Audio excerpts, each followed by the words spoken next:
For the past couple of years, the nation Cameroon is faced with a series of conflicts threatening the peaceful nature that the country has been reputed for, with the attacks by Boko Haram in the north, the Anglophone crisis in the northwest and southwest regions, and the pending 2018 multiple elections with potentials for violence looming. The peace of the nation is threatened more than ever before. Journalists in Cameroon are increasingly faced with a new challenge in reporting these events, which to them is relatively new, given the peaceful atmosphere under which they have been reporting. Media is supposed to come in and kind of play, a middle role in order to put all parties together, report issues as they appear or as they see them in a way that they help in the development of any country, socially, politically, economically. The most important thing about the media in Cameroon is censorship. First of all, self-censorship, knowing what to report and what not to report, and especially if you look at what is happening in the country. There's social tension, there's political tension. Elections are coming up in 2018. That's another big challenge for the journalists. What are they doing? Are they improving on their capacities to report better than they did the last time? Because some of them, during elections, they jump on election trends that create a lot of sensation, that create a lot of problems, and at the end of the day, when the results are published, there is that problem. You see post-election violence and too much trouble. On top of what we're already experiencing in the country, Boko Haram is there, the Anglophone problem is there, there's social tension because of inflation. So there are lots of problems already in the country. So if the journalists play their role and report in a way that will kind of, not sacrificing the ethics of the profession, but report in a responsible manner, looking at the consequences of the words they use, the images they use, and the kind of things that they say. The coming to Cameroon of Professor Stephen Youngblood to work with journalists, thanks to the Cameroon Community Media Network, the Presbyterian Church in Cameroon, the American Embassy, and other partners, is described by many as very timely. Stephen Youngblood, I'm the director of the Center for Global Peace Journalism at Park University. We're in Missouri in the United States, right in the middle of the country. This is my first visit to Cameroon. I've been here a grand total of 24 hours. Obviously I have a long way to go before I can reach anything like conclusions. I will tell you, here at the first day of our seminar, we're doing a peace journalism seminar here at the Frederick Ebert Foundation. Here at the first day of our seminar with the journalists, it's just been a fascinating discussion. They're very interested and engaged group, and I'm taking in so much about media in Cameroon. You know, as far as peace journalism is concerned, what I always say wherever I go is that I think peace journalism can apply everywhere. How it can apply, in what ways it can apply, I think is going to be different from place to place. So before I came here, I was in Ethiopia for a week. So they certainly have a unique media environment and situation where everything is completely controlled by the government. So the kind of peace journalism that you would have in there would, I think, look different than the peace journalism in Cameroon. It all began in Yaoundé at the Frederick Ebert Foundation, where journalists from the center, south and northern regions benefited skills and knowledge on peace and reconciliation, electoral and conflict reporting for 3 days with the director of the Center for Global Peace Journalism. Participants at the workshop greatly appreciated the opportunity, having gained great knowledge on the concepts treated. After the seminar, I've gained a lot. Working in a predominantly Muslim community where we have a lot of tussle between Christians and Muslims, and also influx of refugees. I've learned how to report peacefully using the right diction, using the right words, and without creating conflict. And also what a peace journalist is supposed to avoid when reporting things concerning conflict, refugees, migrants. And most importantly, we are at the verge of our elections, which will take place in 2018, which most of the times creates a lot of problem when it has to do with media reporting.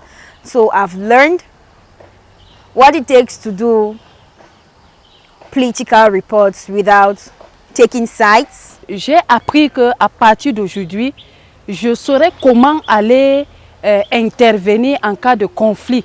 Nous savons généralement il y a beaucoup de partis, des partis politiques.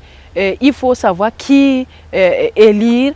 Et je saurais comment aller les parler. Faites comme ça, parce qu'il y a tellement de problèmes que nous vécons chaque fois quand il y a élection. I did not know that there was something like peace journalism existing. So it was a discovery for me to realize that actually there's another kind of journalism, and I really appreciate it. I was really impressed.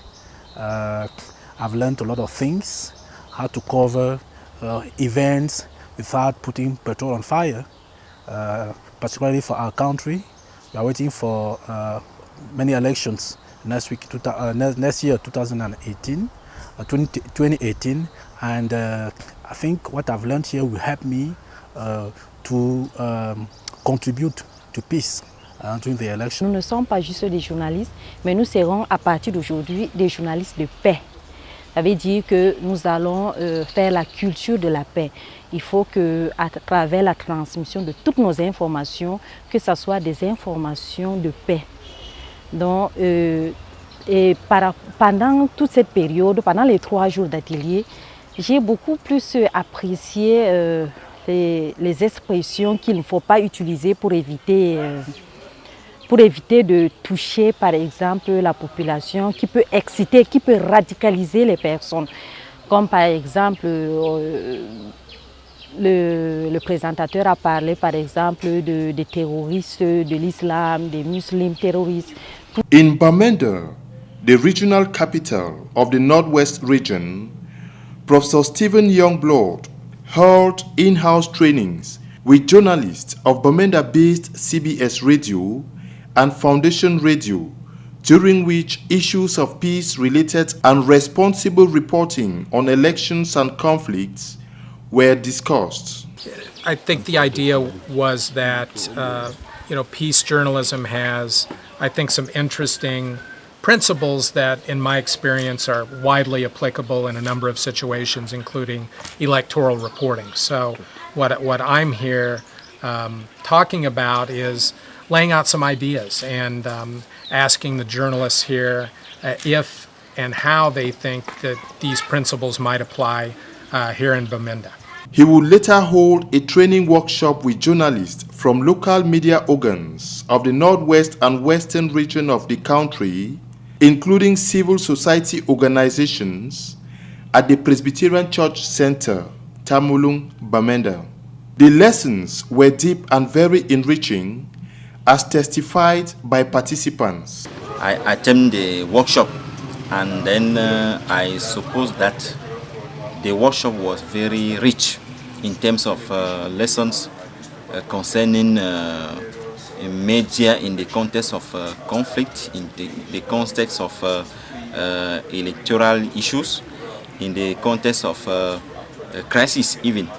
And they told us that the journalists have an important role to play in terms of sensitization of the public, in terms of the way of publishing the news, in terms of words we have to choose when we are on the air, And then we are going back with rich experience from other countries coming concerning elections issues.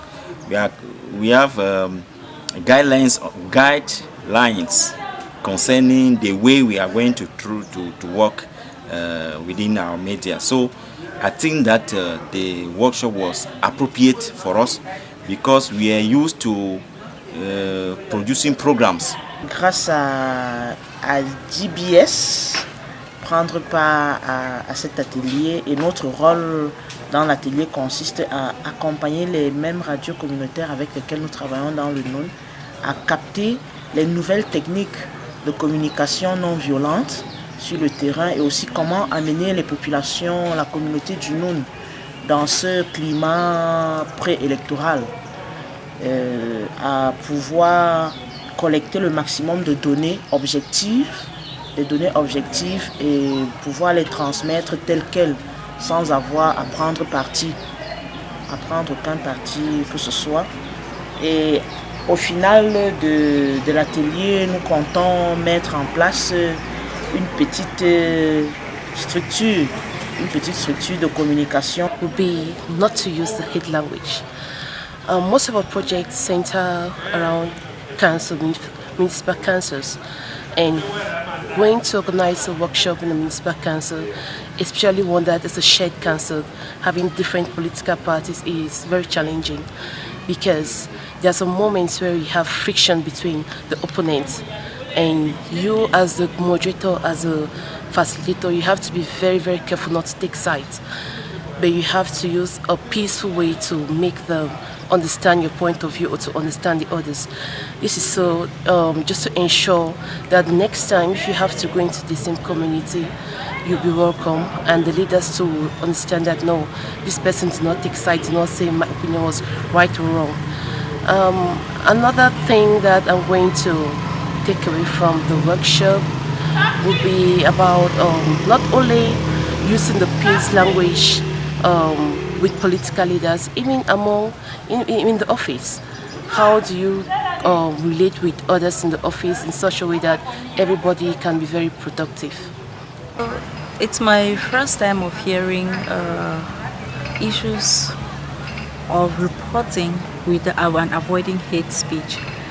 I think throughout my work as a journalist, especially with the private sector, we have always known that you want to hear politicians say those things that people want to hear. But we didn't know that some of these hate and inciting speech are things that actually provoke crisis and provoke violence. And today of what I've understood that it's necessary to avoid issues that could create crisis as a journalist when reporting, because it's through journalists that you could mitigate crisis that may have to occur, and still through journalists you can span the crisis to rise. So I've learned that today.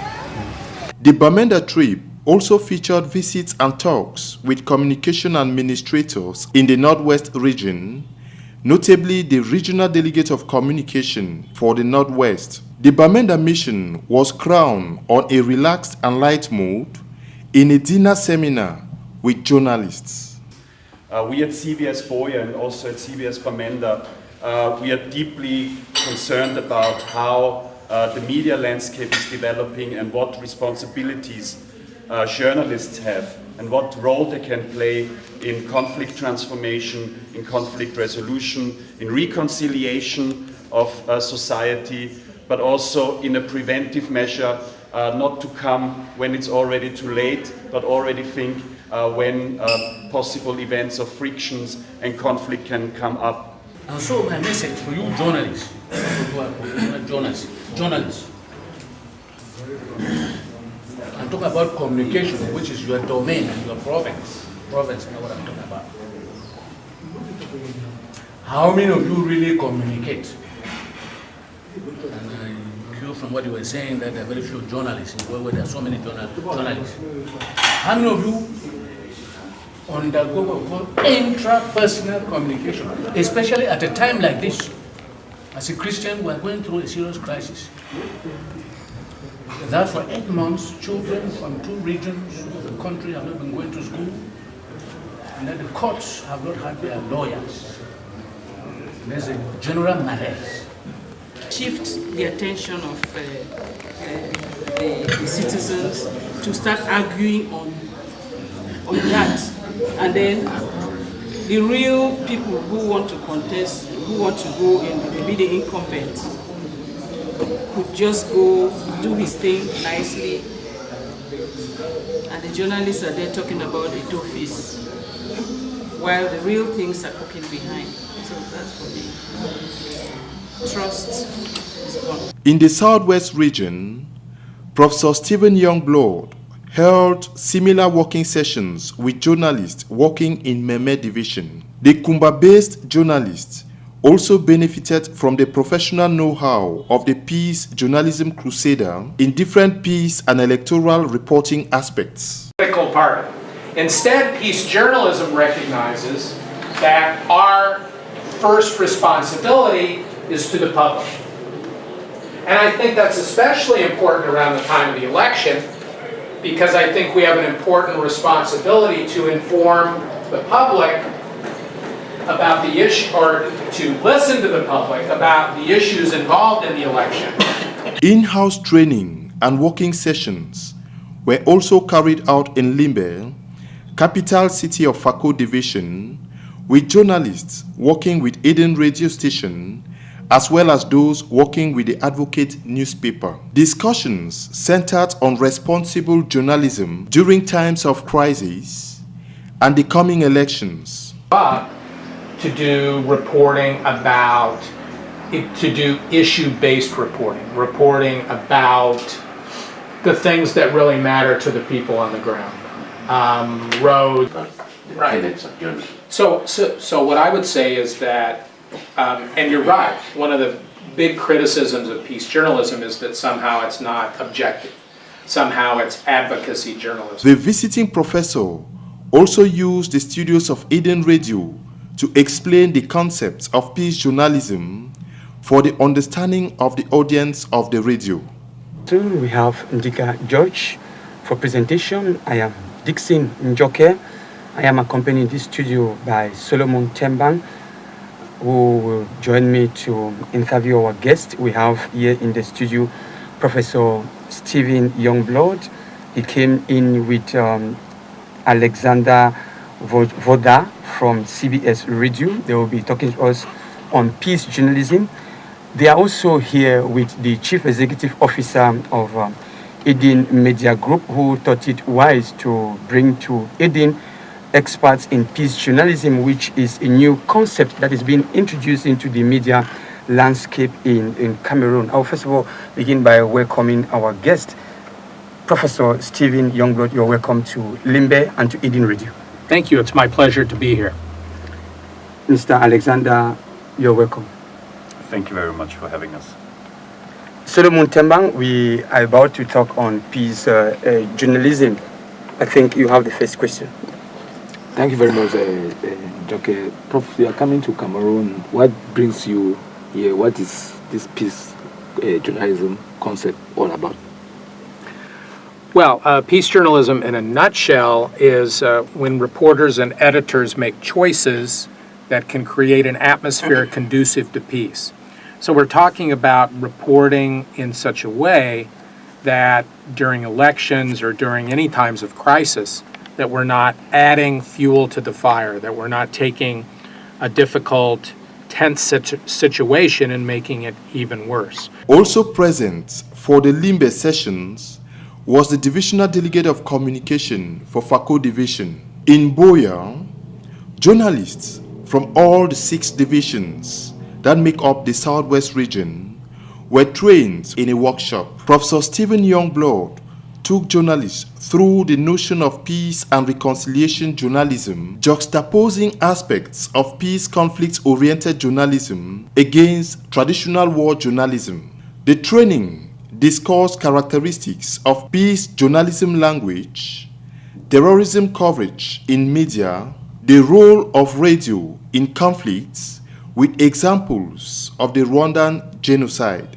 Journalists were also taught guidelines for electoral reporting, amongst others. Of the media, especially peace journalists, is to be able to report, making choices of using words and videos that give an enabling environment for peace to reign. The media is supposed to craft programs that gear towards peace, reconciliation, programs that gear towards the unitary states of Cameroon, programs that give voices to the voiceless. We want to attest that after 2 days of intense schooling, I'll be heading home quite happy, quite rich, with knowledge on the peace journalism and how to handle unrest crisis in the country, especially now that our country is going through some turbulent moment, the Anglophone crisis. We are on the eve of an election year. We've gathered a lot of tips here on how we'll be able to report, give report to our listeners out there that will be able to guard them and to avoid violence in the country. The U.S. mission in Cameroon promotes the rule of law, democracy, and the respect for human rights. The U.S. Embassy thinks that workshops like the workshop on peace journalism and electoral reporting is an important step in furthering democracy in Cameroon, promoting the protection of human rights, and Cameroon will be having a very important elections in 2018. Professor Stephen Youngblood also animated working sessions with civil society organizations in Boya, presenting ways of media civil society partnership to promote peace and reconciliation efforts in times of conflicts. Also capital were sessions with the moderator of the Presbyterian Church in Cameroon, the Right Reverend Samuel Funky Forba, the regional delegate of communication for the Southwest region, Madame Rosette B. Achu, and the Secretary General at the Southwest Governor's Office. It's a sacrifice that money cannot pay. And if I listen to the program already executed and what is still ahead of you, I just want to thank God that you could have time and make this sacrifice for the sake of our nation and our people. You know, in Cameroon, I don't know whether there's a word in journalism like that. We do what I call inciting journalism. When we bring news, we just want to incite the people.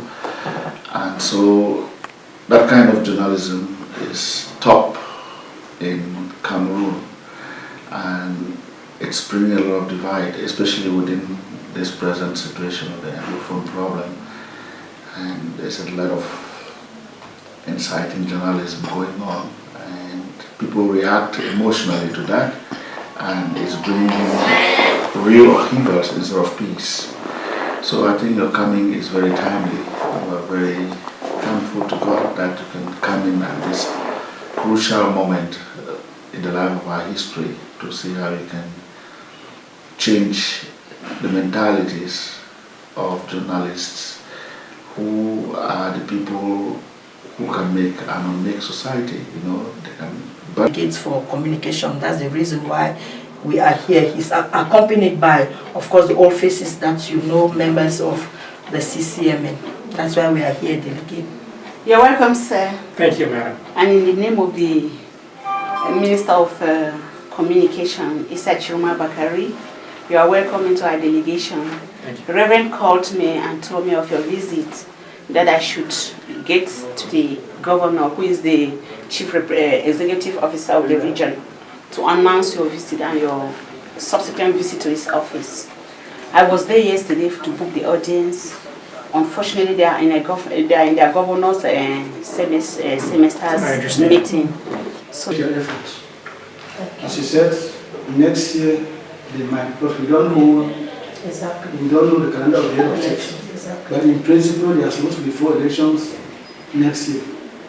And with all what is happening within the region, nobody is ignorant of what is happening within the Southwest and the Northwest region.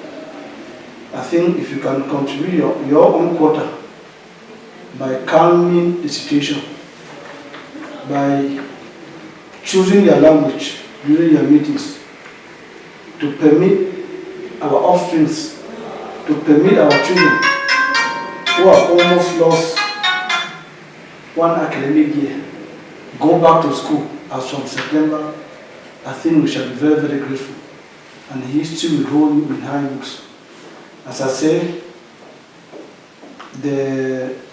whatever you are going to be doing and to be doing on the field, know that you have our backing. Discussions at all the quarters centered on the importance of the project and on the need for more opportunities to be given journalists to engage in responsible practice for the good and stability of the country.